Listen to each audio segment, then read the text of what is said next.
What up, peeps? It's Raj Groves, Believe in Chelsea FC. And hey, there's nothing like a little conference league fun during the week, right?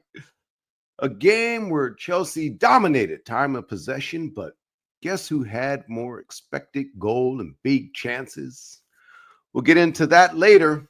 But first, I wanted to start with something I was excited about. Yeah, before the game started, I was pumped with the interesting starting lineup. So let me just get to the back where Sanchez was back in goal as expected. Kind of our beat goalie goes back to playing in these type of games here. And that wasn't my biggest worry. No, my biggest worry was seeing Batty Shield. Ooh, yeah, he got to play it right back after 16 games where we haven't seen him on a pitch. And what do? We start him out of position. Yep, that's what happens when you let Riago Vega go. And then Gusto has to play left back, and we don't sign a replacement. And then what happens 24 minutes in? Gusto gets hurt, and we'll get to back to that later. But yeah, so I was a little worried there with the back four. Speaking of back four, a normal person we see back there, Reece James, the captain, he was in the midfield. Now, I've been on record saying I'm not the biggest fan of Reece in the midfield, but Lavia's been hurt, obviously. Enzo was just playing tons of minutes, so you can't keep playing him, and I get it. You had to put Reece James there. More on him in a moment. And then, of course, Kai Sato, the man who we're just going to run to the ground, playing 90 minutes a game, every damn game. Can a brother get a rest? Lord of mercy, this dude's out there just playing and playing and playing.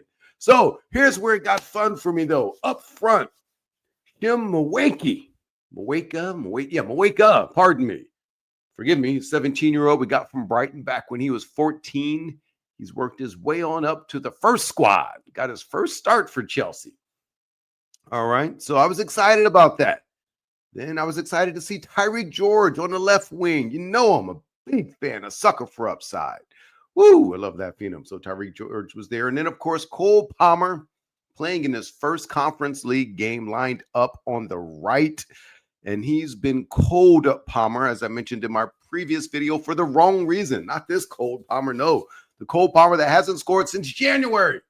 So I'm thinking, hot damn, we got a slump buster. Yeah. Well, that lineup, I was so excited about it. In the first half, it damn near put me to sleep, y'all. Put me to sleep. Woo! Yeah, Chelsea had 80% possession in the first half, I believe, but that didn't mean a thing. Same old Chelsea. No creativity, just back and forth, nothing going. In fact, I could argue they could have been up in the first half on us, right? So anyway, nothing even to speak of the first half, except for an injury in the 24th minute to Gusto, who made Cucurella have to come on. You see, he went down, he tried to play through it, and I was like, oh, this don't look good. And this doesn't look like just a one-game injury, by the way. So, all right, let's fast forward to the second half. So I'm thinking at halftime, I hit my boys, the LA Chelsea Blues, like, yo, we're going to see some adjustments, some subs, because we know Enzo Maresca is he's a little hesitant to do such things, to make early adjustments and hesitations. But, woo, holy smokes. Was that the Batman phrase? Is that what Robbie used to say? Holy smokes, Batman. Yeah, halftime, guess what? We got 3 subs, yo. 3. That's the game. What are we going to do?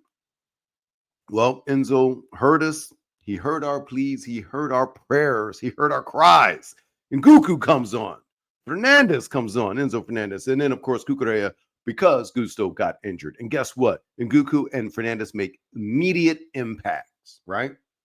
Immediate impacts. And I just hit the boys up too, like, yo, I'm a little embarrassed, like these riches we have, these excess of, the abundance of riches that we have coming off the bench. A little embarrassing, but we needed them today. And I know, well, Nguku isn't necessarily a starter, but Fernandez is. But anyway, we had to go to these guys. Immediate impact. Not even 2 minutes into the second half, the captain, Reece James, yo, he comes through. No, I didn't like him in that midfield, and he came through, though.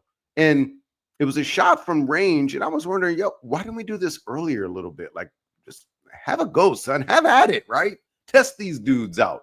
Reece James does. It wasn't a howler. It wasn't like a rocket. It was just a well-played shot. Like, just shoot it. Can't win the lottery if you don't play. Not that it was a desperation shot, but damn, let's go. So, of course, Nguku and Fernandez were involved in that build-up, and they weren't done. Cucurella dispossesses his man a bit later in the second half.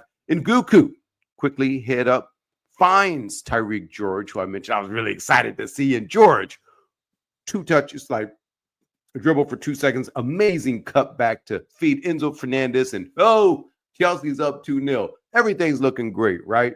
Woo! And I'm talking about Nguku, like he's just better setting people up. I don't know, it's strange, man. But I'm thinking, okay, we're cruising now.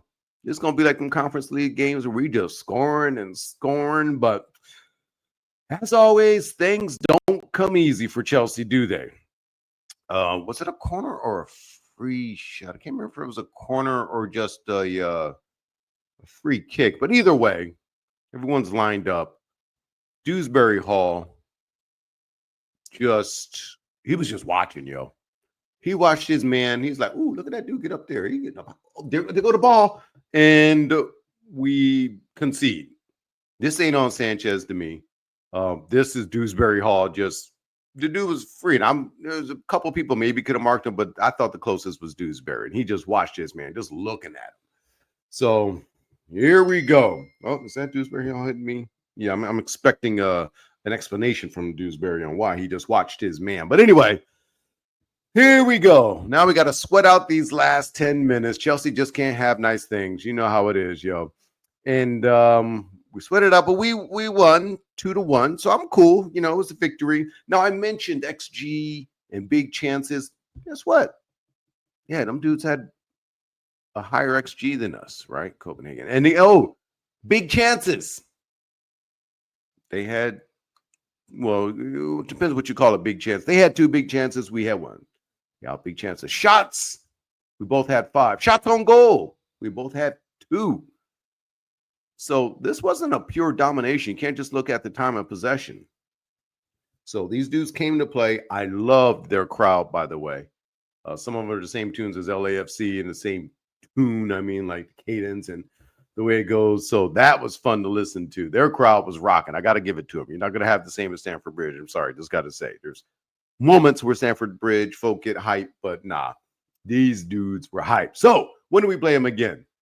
Thursday, March 13th is the second leg. It's going to be at the Bridge. Like I say, we've got a 1-goal advantage going in. And obviously, we'll be coming off of playing Sunday to Premier League against Leicester City. So well rested, 4 days rest.